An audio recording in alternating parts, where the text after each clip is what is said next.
down belly. All right.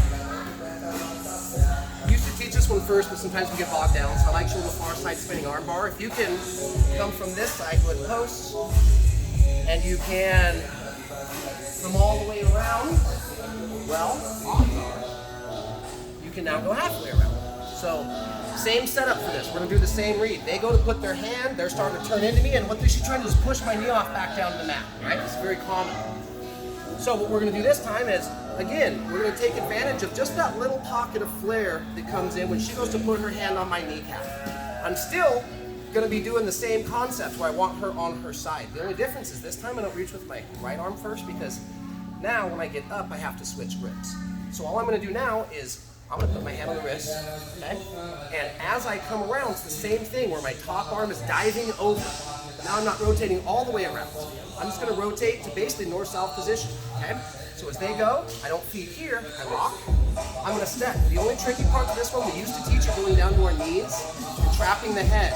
We actually have a little more mobility if we stay on our toes, okay? So what I'm trying to do now is I lock the wrist. This is going to come over the top and under, right? Plane flies around and then under the bridge, right? I'm going to step behind the head. I transition now to where I'm staying on my feet. We used to teach it down here and locking them in, okay? Now we like to teach it up here. I can balance a little bit more, and I won't do it to Christina, but you can kind of sit on their head a little bit and I'll make a knee sandwich with their body. Piece of bread, here's the meat. I'm squeezing it together to lock it in. I'll be a nice guy, I won't, and I'm going to squeeze her head in. So, she posts on that knee. Grab, under, now I'm to here. To finish a Kimura, we need to get their arm 90 degrees, and we need to get their arm 90 degrees. If her arm is straight, it's not going to work. If this is a 90 degrees, but here isn't, we run into additional problems. The finish of the Kimura, remember no thumbs, is going to be 90 degrees, and I don't want space between the elbows. So a lot of times I'm hugging that elbow, controlling the wrist, no thumbs, over her wrist, over my wrist. Now what's really common, they grab their own clothing here. So I can't pull through.